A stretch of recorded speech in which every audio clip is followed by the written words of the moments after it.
अनंत कोटी ब्रह्मांड नायक महाराजाधिराज विराज परब्रह्म सच्चिदानंद भक्त प्रतिपालक शेगाव निवासी समर्थ सद्गुरु श्री गजानन महाराज की जय।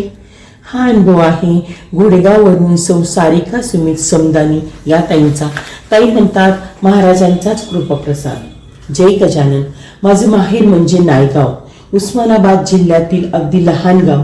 माझ्या बालपणी आई गजानन विजय ग्रंथ वाचायची, तेव्हा तिच्या बाजूला बसून पोथीतील चित्र पाहता पाहता आणि आईकडून ती गोष्ट समजून घेताना गजानन महाराजांची भक्ती माझ्या मनात केव्हा रुजली ते कळलंच नाही। आणि अगदी 11वीत असताना पासूनच माझी विजय ग्रंथाची पारायण सुरू झाली।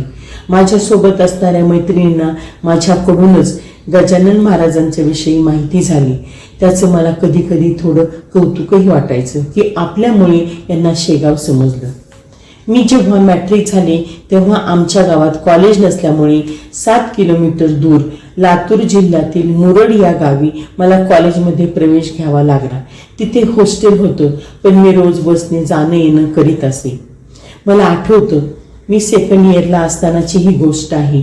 त्या दिवसात आमच्या घरात काही बांधकाम होत होतं। आदल्याच दिवशी बांधकाम पूर्ण करून कामगार निघून गेले होते, त्यामुळे बरीच धूळ घरात होती। ती माघ वद्य सप्तमी होती, अर्थात गजानन महाराजांचा प्रगट दिन। पण कसं काय कोण जाणे त्या दिवशी प्रगट दिन आहे याचं मला स्मरणच राहिलं नाही। आणि सकाळी मला हॉस्टेलमधून माझ्या मैत्रिणीचा आशाचा फोन आला, सारिका अगं आज महाराजांचा प्रगट दिन आहे ना, काय करता येईल आपल्याला? मी तिला म्हटलं मी कॉलेजला येते, मग आपण बोलू। मी फोन ठेवला आणि आत विचारांची विचित्र कालवाकालव झाली। जिला महाराजांच्या विषयी माहिती मी दिली तिला प्रगट दिन लक्षात आहे आणि आपल्याला विस्मरण व्हावं, त्याच विचारात मी कॉलेजला निघण्याची तयारी करू लागले। ते पाहून आई म्हणाली, अगं घरात एवढी कामं पडली आहेत आणि तुला कॉलेज काय सुचतंय? त्यावर मी आईला तावातावात सांगून टाकलं, आज मी घरी आल्यावर तुला घरातील फरशी धुवून स्वच्छ पुसून देईल। आणि असं सांगून मी कॉलेजसाठी बाहेर पडले। मनाचं संतुलन ढळलं की मोठमोठ्यांची गडबड होते। मी तर लहानच होते। कॉलेजमध्ये मैत्रिणींनी का गं प्रगट दिनाला काय करावं असा प्रश्न पुन्हा विचारला, तेव्हा आज आपण दिवसभर महाराजांचं स्मरण करू असं सांगून स्वतःला मोकळं केलं आणि कॉलेजमधील सर्व वर्ग अटेंड करून परतीच्या बसची वाट पाहू लागले। परतीचा प्रवास सुरू झाला आणि मनातील आंदोलन गतिशील झालं। पश्चातापाने दग्ध झालेलं मन म्हणू लागलं, महाराज माझी चूक झाली, महाराज माझी चूक झाली। आणि याचंच परिमार्जन कसं करता येईल हा विचार मनात येऊ लागला। मी महाराजांना म्हटलं, महाराज आज दिवसभरात जर मला प्रगट दिनाचा प्रसाद मिळाला तरच मी भोजन करेन, नाहीतर आज मी जेवणार नाही। मी घरी पोचले। वास्तविक मला भूक अजिबात सहन होत नाही, पण आईने जेवणाचं विचारलं तेव्हा बाहेर खाऊन आले असं सांगून फरशी स्वच्छ करण्याची मोहीम हाती घेतली। भुकेने जीव कासावीस झाला होता, पण आज महाराजांना मी काही बोलले होते। बसून फरशी पुसताना पायात गोळे आले। प्रत्येक वेळी फडकं फिरवताना मी मागे सरकत होते आणि विचार पुढे धावत होते। माझं मन म्हणू लागलं, अगं बेडी तू हे काय बोललीस? जेमतेम 5-6 हजार लोकसंख्येचं हे गाव, गावात एकही महाराजांचं मंदिर नाही। गावात गजानन महाराजांची फारशी माहिती नाही। जेमतेम बोटावर मोजता येईल एवढ्याच ठिकाणी पोथी वाचन होतं। तुला प्रगट दिनाचा प्रसाद मिळेलच कसा? या विचारांनी रडायला येऊन महाराजांना म्हणत होती, आज माझ्यासमोर तुमचीही परीक्षा आहे। आज प्रसाद मिळाला तर मी भविष्यात तुमच्या समोर पदर पसरविण्याच्या मनस्थितीत राहील, नाहीतर माझी हिंमत तुटून जाईल। तुम्ही बघा काय ते। माझं काम आटोपलं। संध्याकाळ झाली होती। मी हातपाय स्वच्छ धुवून कपडे बदलले। मला वाटलं मैत्रिणीकडे जाऊन थोडं मन हलकं करावं, तेवढंच भुकेकडे तरी निदान दुर्लक्ष करता येईल। मी आईला विचारून दीपालीच्या घरी गेले तर ती आमच्या दुसऱ्या मैत्रिणीकडे वंदनाकडे गेलेली, म्हणजे अजून काही अंतर चालणं आलं। पण म्हटलं चला आज महाराजांनी परीक्षाच घ्यायची ठरवली आहे, 2 पावलं अजून चालू। मी तिथे पोचताच आतून दीपाली बाहेर आली. मला पाहून म्हणाली, सारिका तू किती भाग्यवान आहेस ग. अगं आज लातूरला गजानन महाराज मंदिरात प्रगट दिनाला माझ्या आत्यातर्फे महाप्रसाद होता. तिने एवढ्या 50 किलोमीटर दूर अंतरावरून हा डबा माझ्याकडे पाठवला. तोच प्रसाद घेऊन मी इथे आले आहे. हा घे प्रगट दिनाचा प्रसाद. ते ऐकताच मी दीपालीच्या गळ्यात पडून रडायला लागली.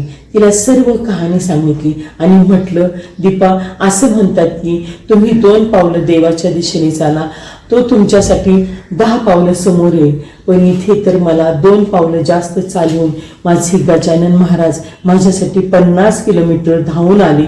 त्या दिवशी माझ्यासाठी त्या प्रसादाची गोडी अवर्णनीय होती. महाराजांनी प्रगट दिनाचा प्रसाद देऊन माझ्यावर कृपा केली. त्या कृपा प्रसादाच्या योगाने माझ्या भक्तीत वाढ झाली हे तर खरेच, पण पुढे वेळोवेळी मला तशी प्रचितीही दिली. माझं लग्न ठरत असताना आलेला एक अनुभव मला सांगावासा वाटतो. पुढे शिक्षणाच्या निमित्ताने मी माझ्या मोठ्या बहिणीकडे पुण्याला जाऊन राहिले. एकीकडे माझं शिक्षण पूर्ण होत आलं आणि दुसरीकडे माझ्यासाठी लग्नाची स्थळं पाहणं सुरू झालं. एका ठिकाणाहून मला होकार आला आणि घरच्यांना खूप आनंद झाला, पण तो थोडाच काळ टिकला. कारण तिकडून रोज नवीन निरोप, रोज नवीन मागणी सुरू झाली. सोनेच द्या, पैसे द्या, 5 स्टार हॉटेल बुक करा.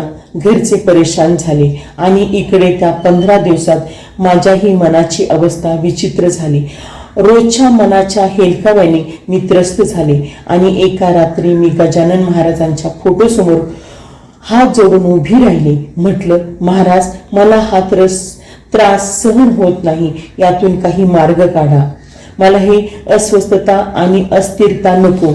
तुमची जशी इच्छा तसं होऊ द्या, पण मला उद्याच्या दिवसात याचं उत्तर मिळायलाच हवं. एवढं म्हणून मी झोपी गेले.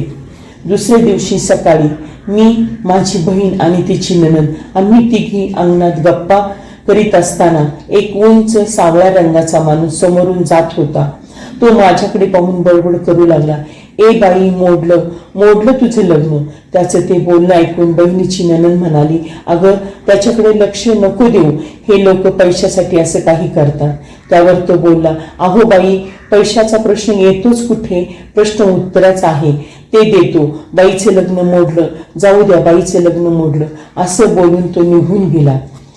बातमी लग्न मोडल्याची होती, पण ती महाराजांच्या योजनेतून होती, त्यामुळे ती चांगलीच असणार.